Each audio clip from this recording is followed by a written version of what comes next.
नमस्कार, आप देख रहे हैं खबर उत्तराखंड और मैं हूं आपके साथ अंशिका। रुक करेंगे आज की बड़ी खबरों का। मुख्यमंत्री पुष्कर सिंह धामी ने बीते रोज रेंजर्स ग्राउंड देहरादून में आयोजित सरस मेला 2024 का शुभारंभ किया। उन्होंने प्रदेश भर के स्वयं सहायता समूहों की तरफ से लगाए गए स्टॉलों का भी अवलोकन किया। इस मौके पर मुख्यमंत्री ने महिलाओं से बात कर उनके उत्पादों के बारे में जानकारी ली। मुख्यमंत्री ने महिलाओं की तरफ से निर्मित मंडुवे के बने केक की भी सराहना की। उन्होंने स्वयं सहायता समूह की तरफ से निर्मित दीप की खरीदारी कर ऑनलाइन माध्यम से पेमेंट भी किया।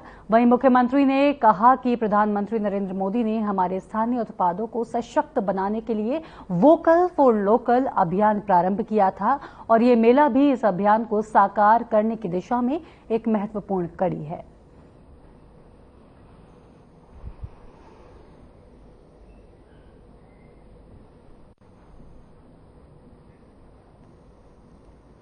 तस्वीरों में आप देख पा रहे हैं सीएम धामी ने किस तरह से मेले का शुभारंभ किया और यहां पर कई लोग उपस्थित रहे।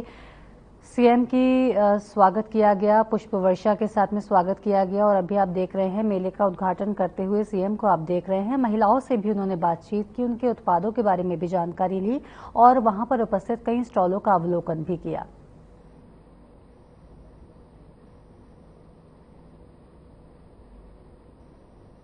आपको बता दें, उन्होंने दियों की खरीदारी भी की और उसके बाद ऑनलाइन पेमेंट भी किया। जिनके निमित्त ये सरस मेले आयोजित होते हैं, ऐसी हमारी सभी स्वयं सहायता समूह से आई हुई सभी हमारी मातृशक्ति, हमारी बहनें और विभिन्न प्रदेशों से और जिलों से आए हुए सभी हमारे प्रतिनिधिगण, जिनके बारे में घोषक जी ने बताया कि अनेक प्रदेशों से लोग इस सरस मेले में प्रतिभाग कर रहे हैं। हमारे ग्रामीण उद्यमी भाई बहनें, मैं इस अवसर पर हमारे पत्रकार मित्र, छायाकार बंधु, आप सभी का इस सरस मेले में आप सबका हार्दिक स्वागत करता हूं, आप सबका अभिनंदन करता हूं।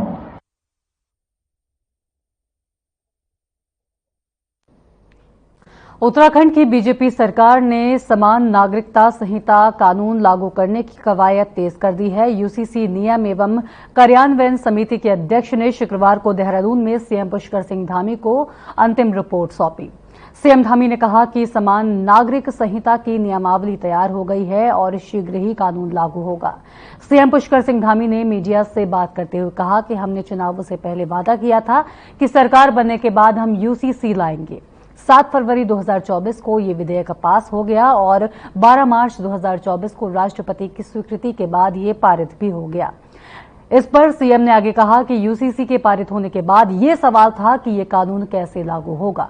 इसके लिए पूर्व सचिव शत्रुघ्न सिंह की अध्यक्षता में समिति बनाई गई, जिसमें कई लोगों के साथ में मिलकर काम किया और जल्द ही कैबिनेट बुलाकर सरकार इस फैसले को लेगी। ये कानून सबके लिए होगा और यूसीसी को लागू करने वाला उत्तराखंड पहला राज्य बनेगा।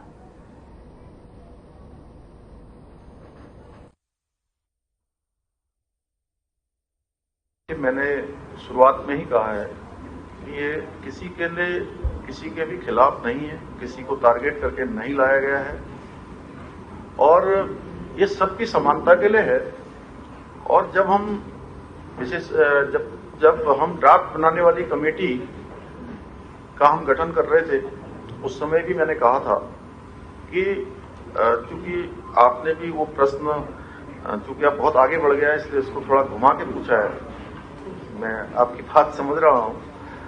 देखिए, ये देवभूमि उत्तराखंड है और यहाँ 4 धाम है।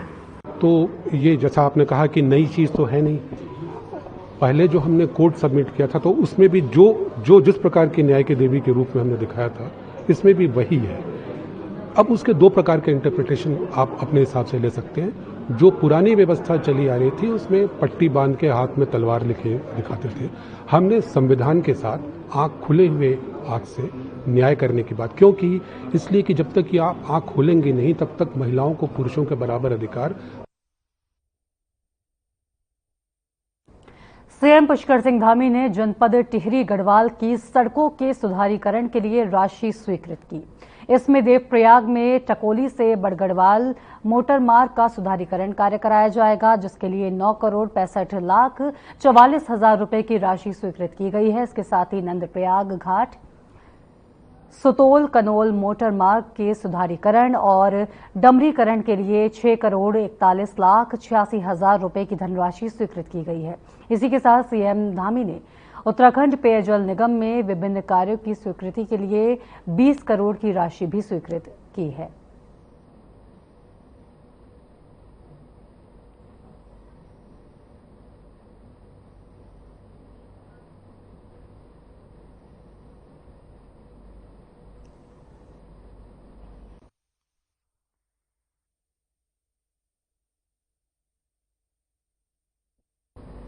दिल्ली में 6 नवंबर को नवनिर्मित उत्तराखंड निवास का शुभारंभ होने जा रहा है। इससे पहले मुख्य सचिव राधा रतूड़ी दिल्ली पहुंची और उन्होंने तैयारियों का जायजा लिया।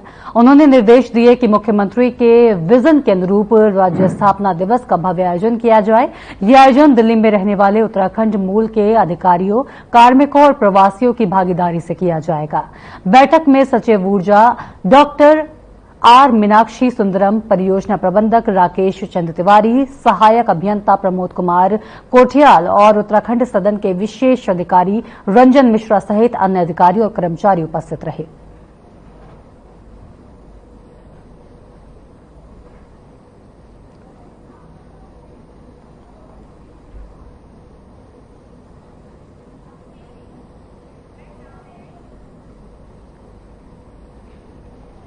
कांग्रेस नवचेतना भवन में पंडित नारायण दत्त तिवारी की जयंती भव्य रूप से मनाई गई। कार्यक्रम का शुभारंभ मुख्य अतिथि नेता प्रतिपक्ष यशपाल आर्य, विशिष्ट अतिथि जसपुर क्षेत्र के विधायक आदेश चौहान ने तिवारी जी के चित्र के सम्मुख दीप प्रज्वलित कर पुष्पांजलि अर्पित कर किया। इसके बाद चंद्रावती तिवारी कन्या महाविद्यालय की छात्राओं की तरफ से गणेश वंदना और स्वागत गीत प्रस्तुत किया गया। इस मौके पर यशपाल आर्य ने नारायण दत्त तिवारी और सत्येंद्र चंद्र गुड़िया का स्मरण करते हुए अपने अनुभव साझा किए। उन्होंने कहा कि आज काशीपुर में जो भी विकास हुआ है वो पंडित तिवारी और सत्येंद्र गुड़िया की देन है।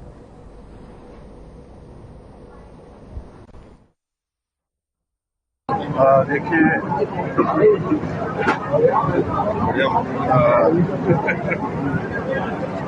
परम पूज्य स्वर्गीय नारायण तिवारी जी का दिवस है और आज ही निर्वाण दिवस है। आज कांग्रेस परिवार उनको विनम्र श्रद्धांजलि अर्पित कर रहा है। स्वतंत्रता संग्राम में उनकी भूमिका देश के विभिन्न भागों पर उन्होंने अपनी सेवाएं दी। उत्तराखंड कांग्रेस ने बीजेपी पर केदारनाथ चुनाव को लेकर षड्यंत्र रचने का आरोप लगाया है। कांग्रेस की मुख्य प्रवक्ता गरिमा दसोनी ने प्रेस कॉन्फ्रेंस कर कहा कि कांग्रेस पूरी तरह से एकजुट है। कांग्रेस में गुटबाजी दिखाने का बीजेपी षड्यंत्र रच रही है। केदारनाथ में हार तय देखकर अफवाह फैलाई जा रही है। गरिमा दसोनी ने कांग्रेस में गुटबाजी की खबरों को सिरे से नकारते हुए कहा कि षड्यंत्र रचने के मामले में बीजेपी हमेशा एक्सपर्ट रही है। जब जब बीजेपी को सामने हार नजर आती है तो वो इस तरह के प्रपंच करने लगती है। बता दें कि नए पर्यवेक्षक की नियुक्ति को लेकर कांग्रेस प्रदेश अध्यक्ष करण माहरा नाराज बताए जा रहे थे, जिसके बाद कांग्रेस ने ये सफाई दी है।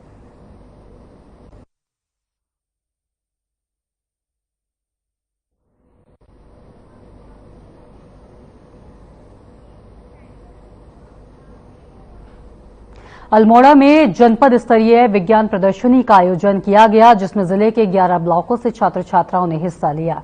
इस विज्ञान प्रदर्शनी का आयोजन राजकीय बालिका इंटर कॉलेज अल्मोड़ा में किया गया, जहां बाल वैज्ञानिकों ने अपनी वैज्ञानिक कौशल का प्रदर्शन करते हुए विभिन्न प्रकार के मॉडलों को प्रदर्शित किया। इस अवसर पर जिला डीएम आलोक पांडे ने प्रदर्शनी का अवलोकन किया और छात्र छात्राओं के मॉडलों की सराहना की। डीएम पांडेय ने कहा कि ऐसे कार्यक्रम छात्रों में वैज्ञानिक दृष्टिकोण को बढ़ावा देने में अहम भूमिका निभाते हैं और उन्हें नई तकनीकों और आविष्कारों की दिशा में प्रेरित करते हैं।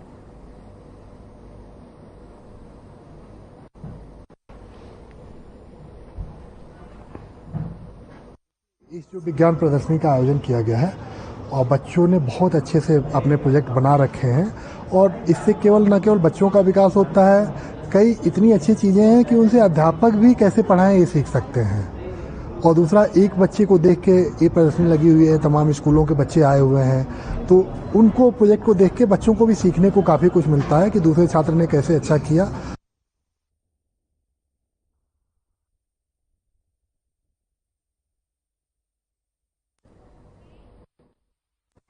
त्योहारी सीजन को देखते हुए कोटद्वार में पुलिस प्रशासन सतर्क हो गया है। त्योहारी सीजन पर कोटद्वार में बाजारों में उमड़ने वाली भीड़ भाड़ को देखते हुए एडिशनल एसपी जया बलूनी ने बाजार में अतिरिक्त पुलिस बल तैनात करने के साथ साथ सभी सीसीटीवी को चालू हालत में रखने के निर्देश दिए हैं, ताकि अगर किसी प्रकार की कोई घटना होती है तो तत्काल उसके बारे में जानकारी जुटाई जा सके।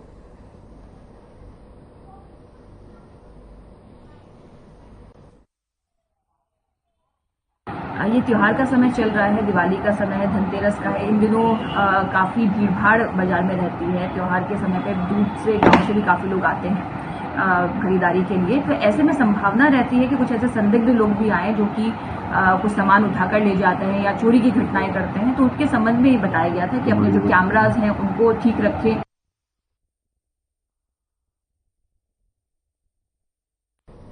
हल्द्वानी नगर निगम अब भवन स्वामियों को ऑनलाइन टैक्स भरने की सुविधा देने जा रहा है। इसके लिए नगर निगम हल्द्वानी ने बैंक ऑफ बड़ौदा के साथ एक MOU किया है। इसमें एक ऑनलाइन पोर्टल तैयार किया जाएगा जिसके जरिए आम लोग QR कोड के माध्यम से घर बैठे अपने हाउस टैक्स को जमा कर सकते हैं और ऑनलाइन जांच भी कर सकते हैं। इसके लिए लोगों को नगर निगम दफ्तर के चक्कर नहीं काटने पड़ेंगे। इस तरह की सुविधा उत्तर प्रदेश के बड़े शहरों बरेली, आगरा और प्रयागराज जैसे नगर निगमों में लोगों को दी जाती है। नगर आयुक्त विशाल मिश्रा ने बताया कि लोगों को उनके रजिस्टर मोबाइल नंबर पर एक QR कोड भेजा जाएगा जिसके माध्यम से स्कैन करके हल्द्वानी नगर निगम क्षेत्र के भवन स्वामी अपना घर का टैक्स घर बैठे जमा कर सकेंगे। बैंक ऑफ बड़ौदा के द्वारा निःशुल्क पोर्टल तैयार किया जा रहा है और निःशुल्क ही पेमेंट सर्विसेज दी जाएंगी। पोर्टल को 1 महीने तक 15 दिन तक हम आम जनमानस के बीच फ्री ओपनली रख देंगे कि आपका ये डेटा हमने पोर्टल पर अपलोड किया है। जिस किसी को ऑब्जेक्शंस होंगे वो ऑब्जेक्शंस हम लोग उस वक्त रिलीज कर देंगे। उसके बाद यदि पोर्टल लाइव हो जाता है, यूज होता है और उसके बाद अगर किसी का कोई इशू आता है उसको रिजॉल्व करने के लिए प्रक्रिया नगर निगम में आपको हमारे TS उनके पास कंप्लेन देनी होगी और उसके बाद हम स्थलीय निरीक्षण कराएंगे और जैसी रिपोर्ट आएगी उसके आधार पर हम अपने पोर्टल को अपडेट कर देंगे। और उत्तराखंड में जहां एक और अपराध के अलग अलग मामले सामने आ रहे हैं तो वहीं उत्तराखंड पुलिस ने दावा किया है कि प्रदेश में अब अपराध का ग्राफ कम हुआ है। पुलिस मुख्यालय के प्रवक्ता IG नीलेश आनंद भरणे ने कहा कि वर्ष 2022, 23 और 24 के आंकड़े देखें तो मर्डर और लूट की घटनाओं में कमी आई है। IG नीलेश आनंद भरणे ने कहा कि ऐसा संभव ही नहीं है कि कहीं पर भी जीरो क्राइम हो जाए, लेकिन उन्होंने इस बात पर जोर दिया कि पिछले 3 सालों के क्राइम के फिगर की बात करें तो 2024 में ये आंकड़े काफी कम हुए हैं।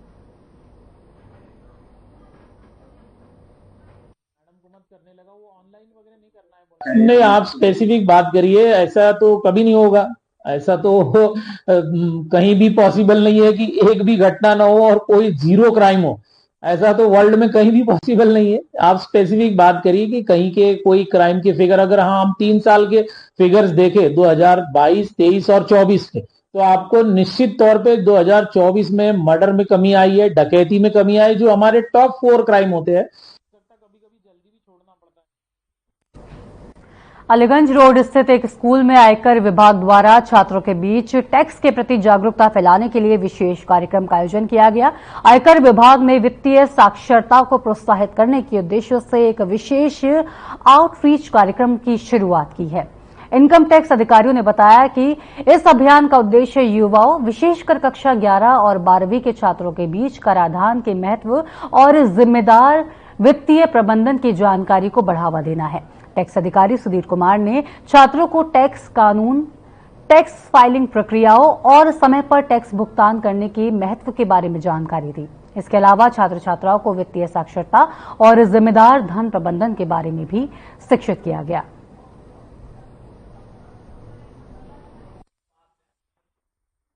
गवर्नमेंट का आउटरीच प्रोग्राम है जिसके तहत स्कूल्स, मैनेजमेंट कॉलेज, बिजनेसमैन सारी संस्थाओं के साथ जो है मीटिंग करने का है, जिससे कि टैक्स पेयर के बीच में टैक्स अवेयरनेस के बारे में पता चले।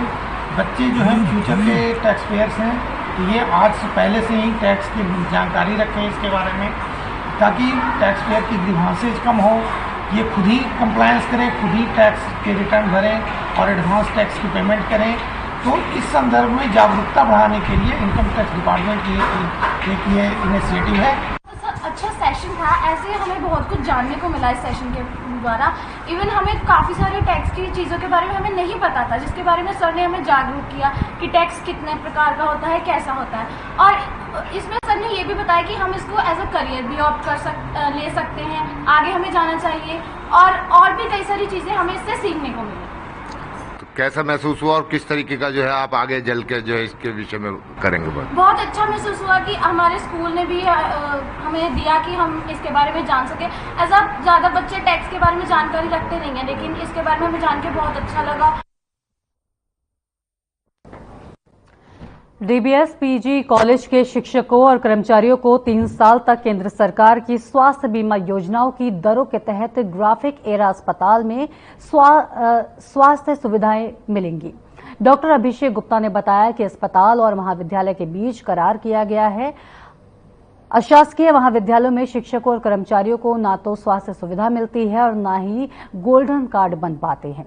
ऐसे में ये करार शिक्षकों और कर्मचारियों के लिए लाभकारी होगा और साथ ही इसके तहत CGHS की दरों पर 3 साल तक सुविधा मिलेगी।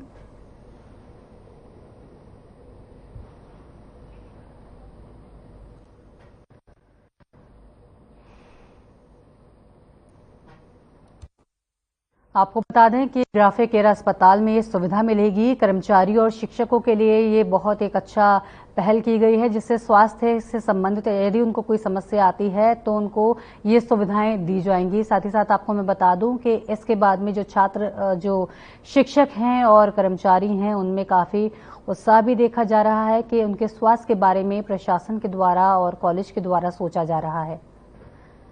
अस्पताल महाविद्यालय के बीच करार हुआ है, जिसके द्वारा ये सुविधाएं शिक्षकों और कर्मचारियों को मिलेंगी। आपको बता दें कि ग्राफिक एरा अस्पताल में ये सुविधा मिलेगी।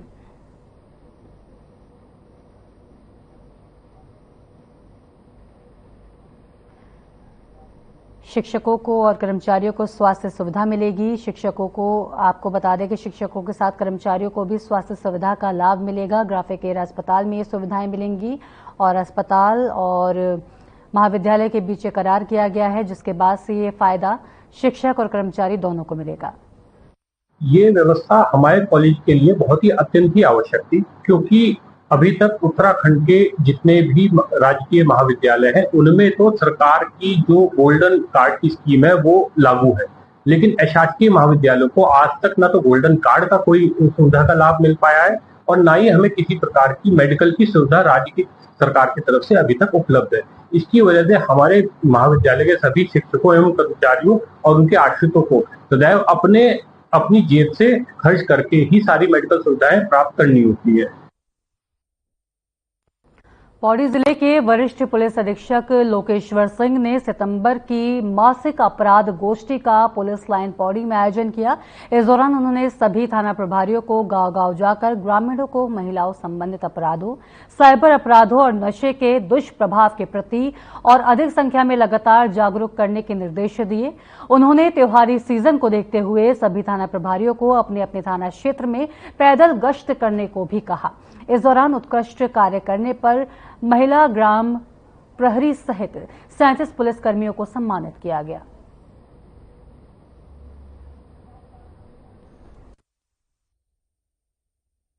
जनपद पौड़ी की जो वहाँ की क्राइम समीक्षा है वो रखी गई थी, जिसमें जनपद में पूरे माह में जितना भी अपराध हुआ उसकी समीक्षा की गई। जो अपराध हमारा पेंडिंग है उसकी समीक्षा की गई। इसके साथ साथ क्योंकि त्यौहार का सीजन है उसके मद्देनजर रखते हुए क्या हमारे को इंतजाम करने हैं अगले माह तक, उसकी भी इसमें इंस्ट्रक्शंस दी गई हैं। और जिन कर्मचारियों अधिकारियों के द्वारा अच्छे उत्तम कार्य किए गए हैं उनको भी सम्मानित किया गया है। टनकपुर में गौ सेवकों ने पंचमुखी गौशाला को कहीं और शिफ्ट न किए जाने की मांग की है। उन्होंने इस संबंध में बैठक करने के बाद मुख्यमंत्री को ज्ञापन भी भेजा है।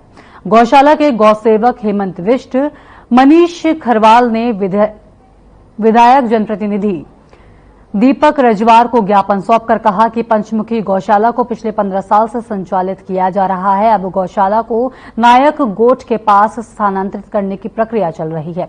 गौशाला के पास पशु चिकित्सालय होने के कारण पशुओं को उपचार मिलने में आसानी रहती है, लेकिन वर्तमान में इस गौशाला को अन्य स्थान पर गांव नायक गोठ में स्थानांतरित करने की कार्रवाई की जा रही है, जिससे गौ सेवकों में नाराजगी व्याप्त है।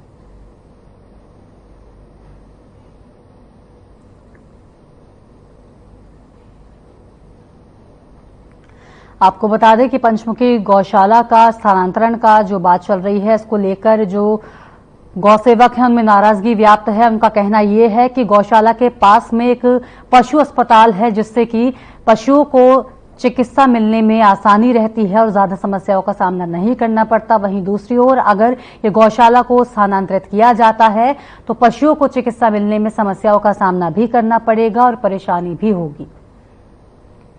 इसको लेकर ज्ञापन मुख्यमंत्री के नाम सौंपा गया है और इसको ही लेकर गौ सेवकों में नाराजगी भी व्याप्त है।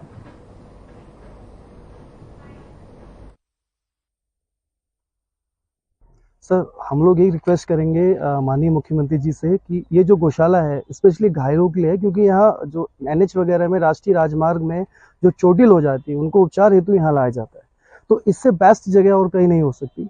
तो आप गौशालाएं और भी बनाइए, आपका हम स्वागत करते हैं, लेकिन ये जो जगह है स्पेशली हमें घायल गोवंशियों के ट्रीटमेंट के लिए दी जाए, बस ये हमारी आपसे रिक्वेस्ट है। समस्या ये आ रही है कि देखिए बीच बीच में हम लोग गौ माता के लिए शेल्टर वगैरह का, कभी हम लोग थोड़ा सा फर्श वगैरह की तैयारी करते हैं, तो बीच बीच में नेगेटिव कमेंट्स हमारे पास आते रहते हैं कि आप लोग क्यों इसमें पैसा वेस्ट कर रहे हैं, क्यों टीन शेड लगा रहे हैं, ये तो उखाड़ दिया जाएगा। और ऐसा हुआ भी है। मैं आपके संज्ञान में बात लाना चाहता हूँ कि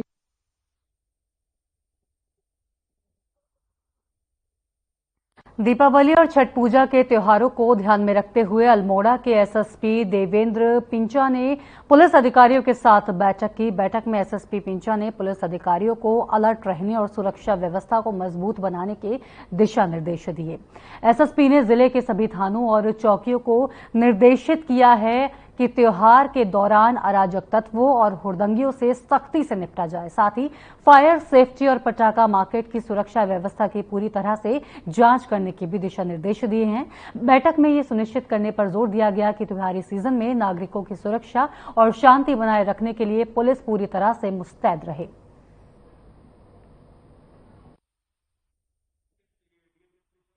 देखिए, दीपावली काफ़ी महत्वपूर्ण त्यौहार रहता है। इसमें काफ़ी भीड़ भाड़ मार्केट में यदि लोग परचेजिंग वगैरह के लिए भी आते हैं, धनतेरस वगैरह भी रहती है, साथ में पीछे छठ पूजा भी रहेगी। तो इन सब चीज़ों को ध्यान रखते हुए मेन हमारा है कि भाई लोग निश्चित होकर निर्भय होकर बाहर निकल सके, उसके लिए पुलिस की प्रेजेंस हमें बढ़ानी है। उसके ऊपर विचार किया गया, गश्त कैसे बढ़ानी है, कहाँ कहाँ अधिकतर हमें दिखना है, रहना है, मार्केट में अधिक से अधिक गश्त लगानी है, उसके ऊपर मेरे द्वारा इसमें डायरेक्शन भी दिए गए। साथ साथ में जो पटाखा मार्केट होता है उसमें कैसे सेफ्टी हमें रखनी है, फायर की क्या व्यवस्था होनी, कैसे एनओसी देनी, उन सब के विषय में चर्चा की गई ताकि किसी तरह की किसी को दिक्कत ना हो।